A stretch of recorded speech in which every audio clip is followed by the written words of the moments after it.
नाज़रीन, बेटियों के लिए कहा जाता है कि ये बोझ नहीं सहारा है, मुस्तकबिल का सरमाया है। औरत क्या नहीं कर सकती अगर उसे उस चीज़ को करने के लिए कुछ अख्तियारात दिए जाएं। औरत को थोड़ी आज़ादी दी जाए तो वो बहुत कुछ कर सकती है। उस पर भरोसा करके उसे आगे बढ़ने की इजाज़त दी जाए तो वो साबित कर देती है कि मेरे बाप को किसी बेटे की ज़रूरत नहीं, मैं काफ़ी हूँ उसके लिए। ये कहानी भी एक ऐसी बेटी की है जिसके बाप को बेटा नहीं हुआ। यकीनन बहुत से लोगों ने सोचा होगा और बहुत से बार कहा भी होगा कि इसका बेटा नहीं है, न जाने इसके बुढ़ापे का सहारा कौन बनेगा। लेकिन उन सब के सवालात का जवाब दिया इस बेटी ने। कौम की ये बेटी, कौम की ये फ़ख्र, जिसने अपने बाप के बुढ़ापे का सहारा बनकर साबित किया कि मैं अपने बाप का बेटा हूँ, मैं अपने बाप के लिए काफ़ी हूँ।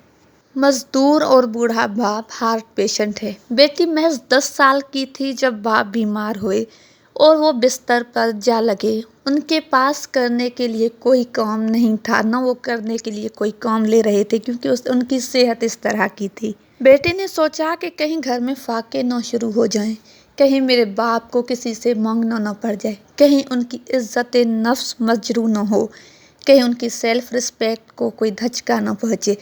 बेटे ने बाप से कहा महज 10 साल की उम्र में कि बाबा चल कर काम ले। आप परेशान क्यों होते हैं, आप सिर्फ काम ले, मैं हूं न करने वाली। इसका तो बेटा नहीं है, इसके बुढ़ापे का सहारा कौन बनेगा। इस बेटी ने एक बार फिर बता दिया और उन सब के मुंह पर एक जोरदार तमाचा मारा कि चुप कर जाएं, मैं अपने बाप का बेटा हूँ, मैं हूँ कमाने वाली, मैं काफ़ी हूँ, मैं हर वो काम कर सकती हूँ जो अगर मेरे बाप का कोई बेटा होता तो वो करता। कौन सी लड़की नहीं चाहती होगी कि उसका भाई हो, कौन से वालिदैन नहीं चाहते होंगे कि उनके बेटे हों। लेकिन अगर नहीं होते तो ये खुदा की कुदरत है, ये उनके फैसले हैं। और यकीनन जब वो आपको बेटियों की औलाद से नवाजता है और बेटे नहीं, तो जान ले कि इस फैसले के पीछे भी हक़ ताला की कोई ना कोई मसलियत ज़रूर है। उसे तलाश करने के लिए अपनी बेटी को थोड़ी सी खुद मुख्तियारी दें, उन्हें आज़ादी दें। यकीन कर ले, बेटियों बेटों से ज़्यादा अच्छे तरीके से और ज़्यादा दिल और खुशी के साथ अपने वालिदैन का बोझ उठा सकते हैं। इस कौम की इस बेटी के लिए, कौम की इस फ़ख्र के लिए आप क्या कहेंगे, कमेंट सेक्शन में ज़रूर आगाह करें।